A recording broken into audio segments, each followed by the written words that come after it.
Hey guys, I'm Bdiz from Team SK Gaming, bringing you another Nerdstomper.com guide, this time on Gladiator. This guide will actually feature two different games, both of which I played with some friends in matchmaking. The first game focuses on Gladiator's early game strengths, especially in a tri-lane vs tri-lane setup, and the second game focuses on Gladiator's mid and late gameplay. There's also some helpful information on how to maximize your farm on carries, especially Gladiator.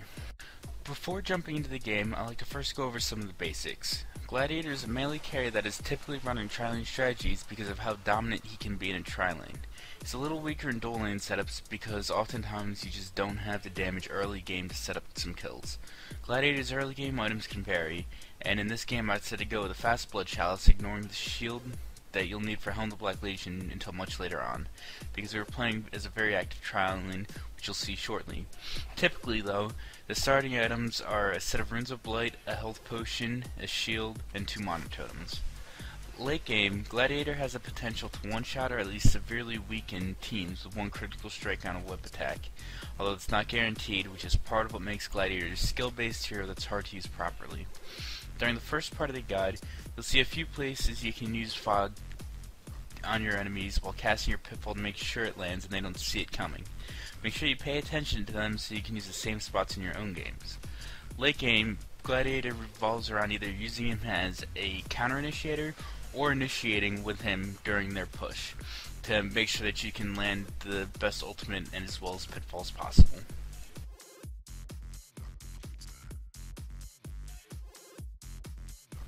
As we jump into the game, the first thing that I'd like to note is Vindicator places a ward on a hill near his ancients, then attempts to auto-attack me, which confirms that he placed a ward near his ancients, which means that when he comes up the cliff in the area that I'm focusing on right now, he will be blind, which means that they don't know right away that we're running a tri-lane. Because of him doing this, Glacius is just sitting off to the side, kind of distracting both Vindicator and Meraxis while he tries to set up a ward so he can't creep pull. And he also gets a little bit of harass on him. Vindicator decides to run down the lane in a dangerous path. Him doing this makes it so I can just time up where he's going to be to land a pitfall. Landing that pitfall pretty much means he's dead. He decides to use a health potion, which means that we have to keep chasing him down. Even though I do miss his pitfall, the fact that I threw it and he saw me lose mana means that he has to run into auto attack range in order to guarantee that he jukes it. Otherwise, if he keeps running in a straight line, he gets hit by my pitfall and dies and I get bloodlust. He decided to do the right thing, which is give one of our supports the bloodlust by running off to the side. Now I skipped ahead in the game a little bit here because early levels I was already out of mana from having to use 2 pitfalls at level 1, so we weren't really aggressive. It was just a really passive, heavily harass-based farming state of the game for a couple minutes there.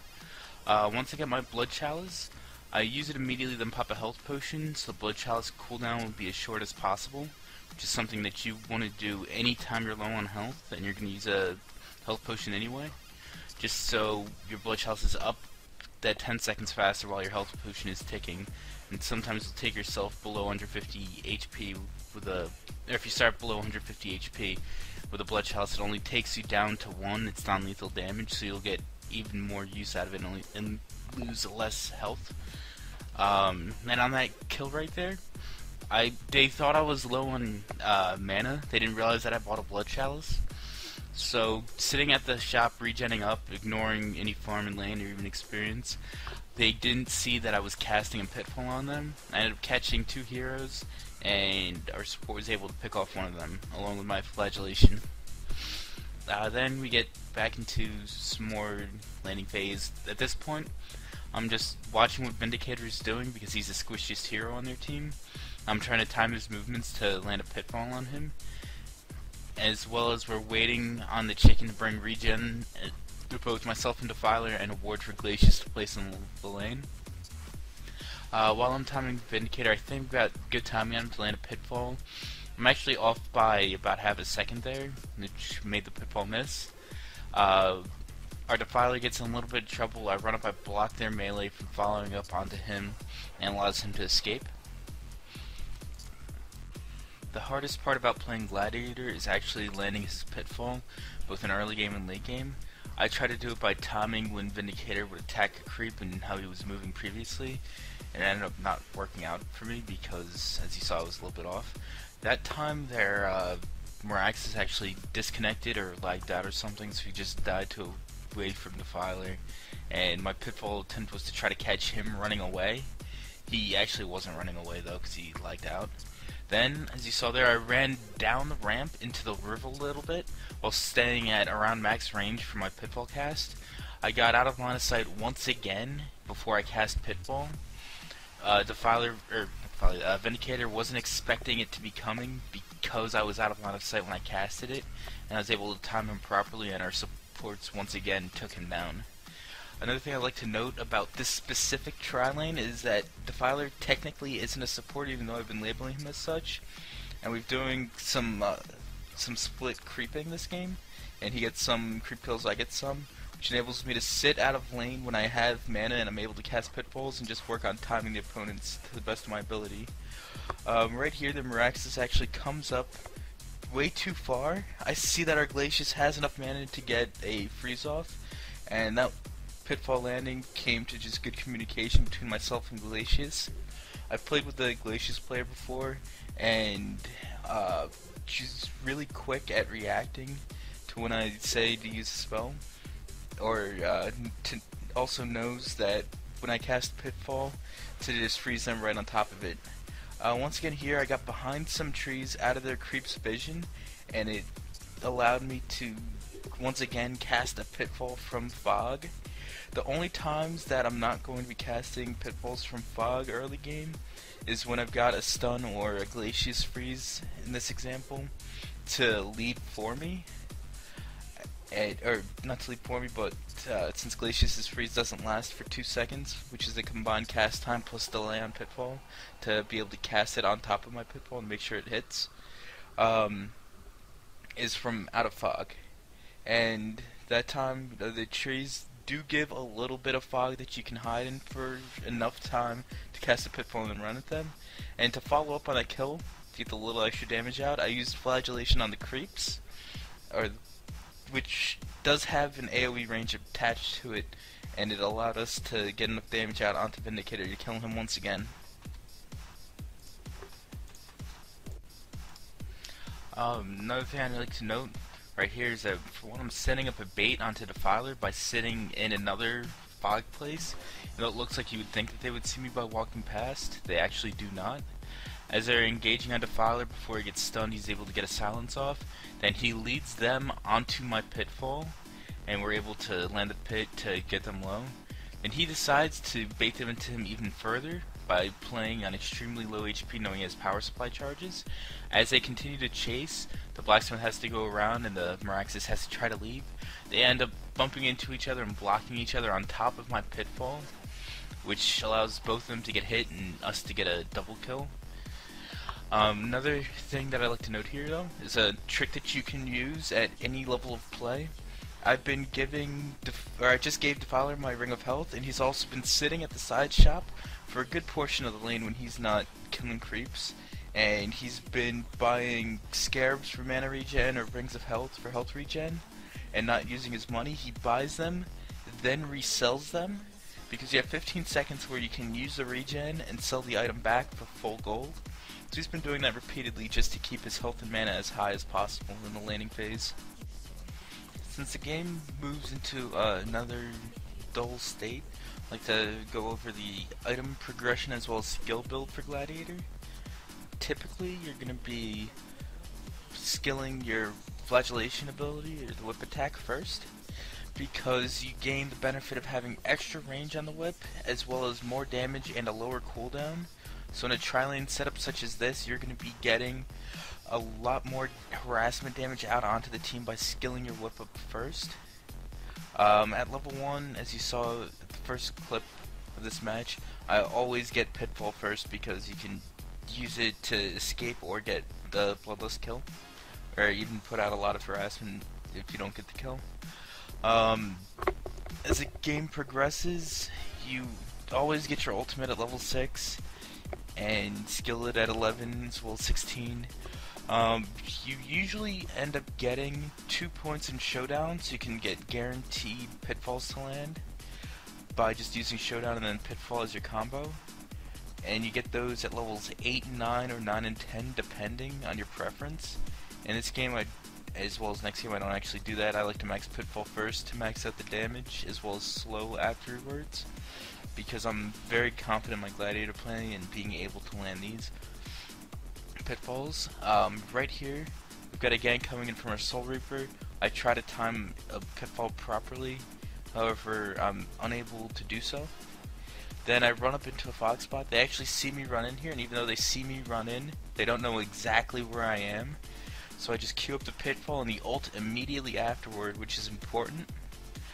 You want to use the ult right afterwards because aside from heroes with an escape mechanism like a Blinker or Bubbles' Turtle Shell, they won't be able to dodge the ship if they're hit by a pitfall, which is extremely important to note, and you always want to cast pitfall first as well, because pitfall has a shorter travel time than the ultimate by a little bit, so they're not going to be able to run away from your ultimate if you cast the ultimate first. They'd be able to run away from the pitfall, but they're not able to run away from the ultimate if your pitfall hits. And Defiler was also level 6, uses his ultimate to push the tower down. And I just went over the skill build a little while ago, now I'm going to go over the typical item build. I like to get an early Blood Chalice because I'm very aggressive and I like to spam Pitfall a lot in lane. You don't have to get a Chalice every game though. Some games are fine with just getting a mana battery and using that for mana regeneration. Then you want to get boots, typically phase boots, however treads are also viable. Again, it's a personal preference type of choice, where you get treads for the extra HP and attack speed, or phase for extra damage on your whips, which comes into play later in the game, as well as the ability to chase down your opponents. Although I personally prefer phase boots. And then typically after that you'll get your Assassin's Shroud and Brush Shards. And then you've got your late game damage items where you can go anywhere from the Behemoth's Heart to Lifesteal with a Symbol of Rage or a Demonic Breastplate. And once again I've skipped forward a little bit past the boring farming stages of the game. Right here we're making a push on their second tower mid when I noticed that their Vindicator used Sage's Lure, and our Defiler and Glacius also got hit by the Silence ability, which means he's in the area of where I just moused over and did a little selection box. Knowing this, I think that maybe he's getting a little aggressive trying to look for the deny last hit, so I run out of the tower's vision and cast a Pitfall, which lands on him and we get the kill. Then, once again, I try to time to my best ability where I think their blacksmith is going to be to land a pitfall to get him killed as he's running away into his base. Knowing that his teammates are going to be there to back him up, I also follow up with my ultimate. Even though I'm casting it into fog and it's not a guaranteed chance to hit, I do cast my ultimate at as soon as I can after using pitfall. Even if my pitfall were to miss, then the ultimate would have most likely missed as well, and we wouldn't have gotten the kills. However, I knew that the teammates were going to be there, and I had confidence in my ability to at least land the pitfall ultimate on the blacksmith and get him killed. It actually ended up resulting in 2 kills for us though. And that'll also do it for the first game, as they conceded immediately after that fight happened. So I'm going to be dipping into a second game, which will show you the mid and late game capabilities of Gladiator, picking up from a similar point of where I just left off.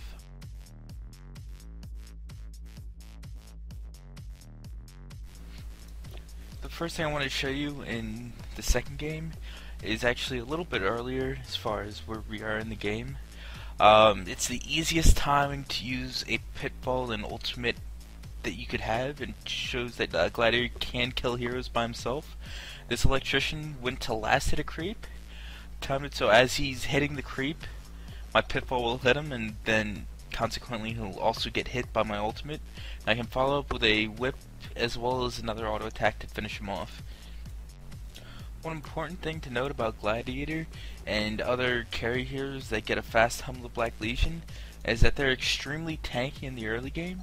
Here I'm pushing up trying to get some damage on the tower when I'm ganked by an electrician and a Hellbringer. I actually tab over and also show that there's 2 more heroes coming up to gank me. Despite Electrician's grip and Hellbringer's ultimate hitting me, I'm able to survive their initial burst and get back to my tower where I meet up with the blacksmith for a little bit of team support. I'm able to land a pitfall as I pin Electrician into a corner and take him out. And then I continue chasing even though I'm on low HP, knowing that Hellbringer has no mana, to try to land a pitfall into Hellbringer. He actually turned around to try to finish me off, even though since I have a Helm of the Black Legion, I know I'm tanky enough to survive his damage, his auto attack damage. Even though I missed the pitfall, I was able to push up, get damage onto the tower, which is what I wanted to do, and then survive the incoming gank by backing myself into a corner, and I actually end up getting a kill out of it because their Electrician dove me. As we get into the mid game, it's actually the first big team fight of the game that actually resulted from a gank.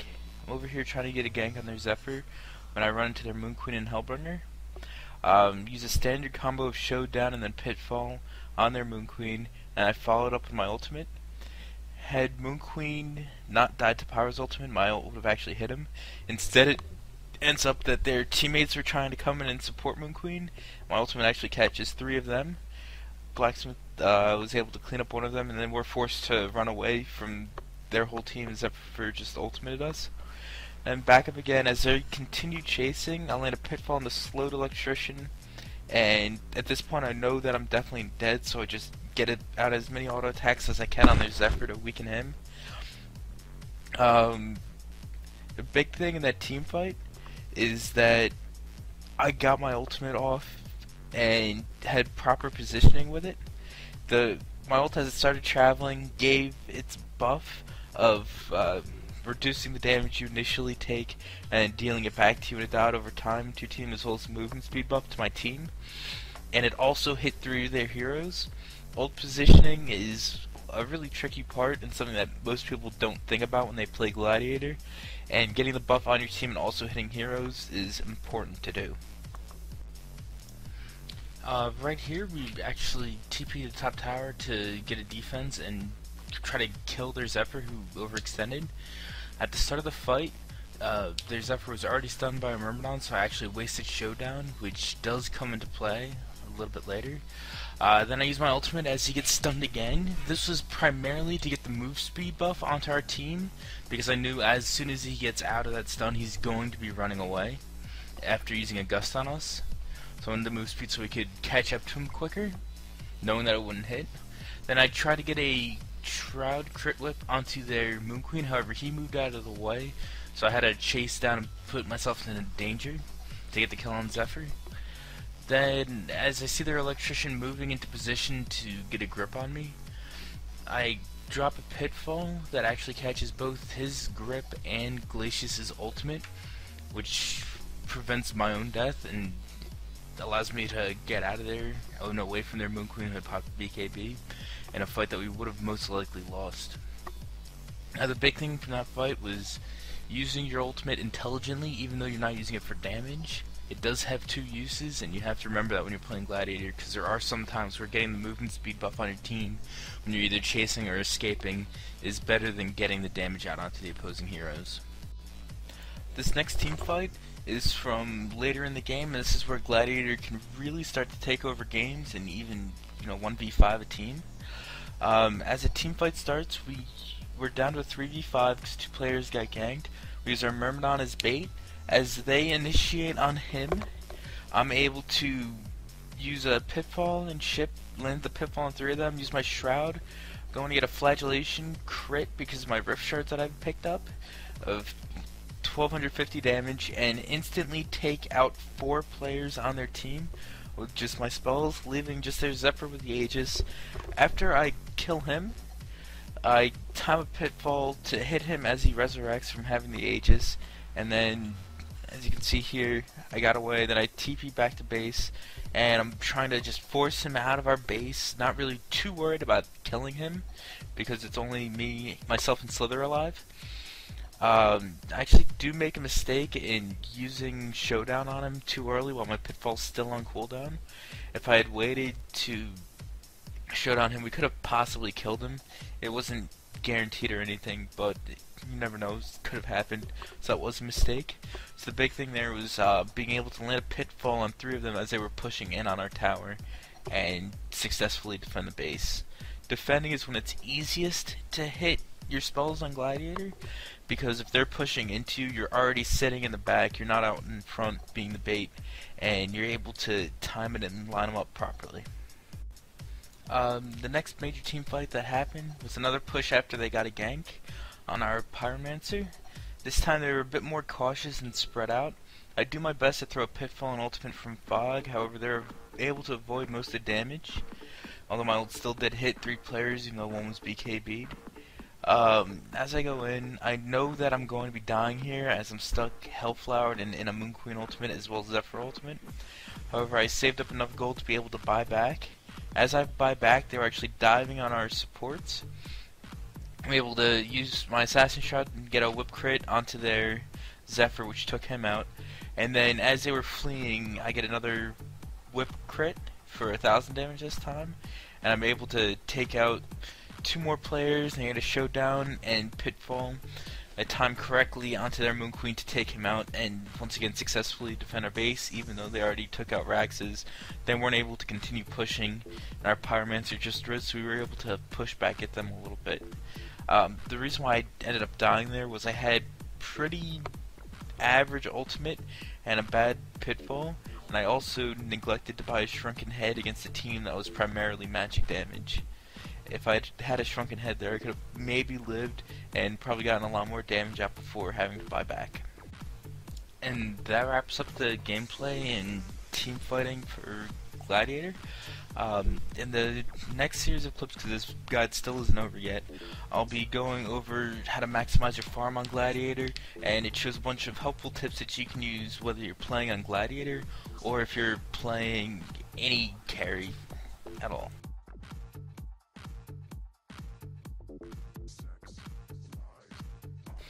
One important thing to note is that right after a team fight happens, the first thing you want to do is look on the map for somewhere to farm. You don't want to just immediately go back to the fountain and heal up any health and mana that you're missing. The first thing that I do in this case is I head to bottom lane, and there's a very big creep push, so I decided to use a pitfall on the creeps as well as whip them down and get the creep kills as fast as possible. And then as I run past the side shop, I pick up a new TP, because you always want to be carrying a TP. As I get down to this next creep wave, I know that their team's back after the fight and they've already healed up all the way, but they've got a little ways to reach me still. They ended up going mid and killing them instead, which means that I've got time where I'm safe to continue farming bottom, and I can also hit level 16 here.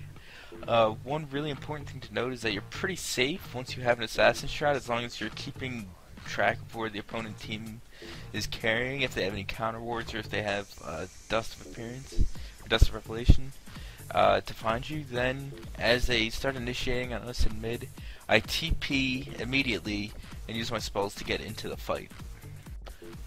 Immediately after that team fight, notice how we'd only killed 1 hero, however we sent the rest of their team back to the fountain. I decided to go and farm their jungle. While I'm farming their jungle, I like to note the time on the clock. Instead of stacking these camps, I'm killing them where they spawn, because when you're farming the other team's jungle, you want to get in and out as fast as possible, and you don't want to stay there too long because that'll allow them time to get in there to either farm, and you could potentially get ganked. You don't want to put yourself at risk of dying ever. I'd also like to note that our Slither is placing toxin wards in camps, which prevents them from respawning as well, as wards do leave a corpse and they last for 40 seconds. So it's a good way to not only maximize your farm, but steal farm from your opponents. And another thing I like to note is that if your supports are better players, they'll be in your jungle stacking it while you're farming the other team's jungle, so you'll get even more farm out of effectively just taking the other team's jungle, while also reducing theirs, because they don't have a place to farm at that time. Okay, after yet another team fight, where I actually died and I rage bought back, because I thought we could continue to kill them or maybe even push a barracks or something. I decided to farm mid because it was the most pushed up lane. We still had our second tier tower mid instead of farming the jungle right away. I know that I still have a little bit of time here on this creep wave that's near their base, however not that much. So I decided to use Pitfall to kill it as quickly as possible. Then I hop up to their ancients. Since we've got all three lanes pushed in, I'm safe to run into their ancients and push them. I'm actually gonna speed the video up for a bit here now, because after I kill out their ancients, I run and I kill ours. The reason being is every time you kill ancients, it's about 270 to 300 gold, and they're the most efficient things to farm. And the amount of time it took me to run over here, I would have been able to probably kill about 2 camps in the jungle, which is about 200 gold, still a little bit less money than you get from killing ancients over and over. After the scattered chase, where we killed their Zephyr top, and everyone else was low and was sent to the fountain, instead of heading to the fountain initially, once again, after a fight, I'm farming. It's a really important point that I'm bringing up quite frequently here. I decided to clear out our jungle because in the amount of time it takes to clear out the jungle, my ult, as well as most of their ults, because they're all short cooldown, will be back up, meaning that it's likely that another fight can happen. As I reach this camp down here near the river, I look at the time and I notice that it's almost time where you can stack. So I stack one camp for myself, and I also direct our blacksmith, who's a support hero, to stack, meaning that I'll get a little bit of extra farm out of these 2 camps. A good timing, like I already started to mention, was when your ult's up, the other team's ults are up, so you don't want to be farming on low mana and low HP at this time.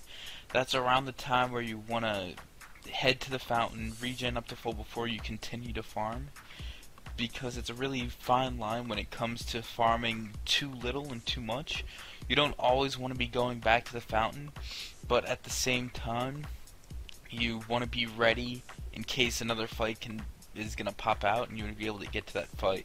Whether it's a fight for Kongor or a push or a defense, you want to be healed up and ready to go when that fight is going to happen. After I was at the fountain healing up from a fight because I was super low and our jungle was already cleared out, I decided to go back to farming our jungle top. If you notice that I ran here instead of using a TP to this tower because it wasn't worth it to TP. You always want to have your TP up in case someone's getting ganked or to farm later on elsewhere. At this point, they had their Zephyr up here. He was alone, which showed that they wanted to push this tower. We had a huge creep wave bottom, so I decided to TP across the map and get to bottom to farm this. Notice that with having a Shroud as well as Rift Shards 4 and a Cleave, I'm able to insta-gib the creep wave every time I use my Shroud. You don't want to do this when the lane's pushed out too far. You want to do this when you're still safe. That way the Assassin Shroud cooldown is up in case you get ganked. And then I noticed that there's Zephyr and Electrician are both running top. They're looking to either get a gank or get the tower kill. But mainly what they're after is a tower kill. Since I just TP'd bottom and Kongor was up, we decided that we were going to do our best to maximize our farming lanes with Pyromancer farming mid and myself farming bottom, as well as their jungle. And we had someone stacking the ancients for us as well.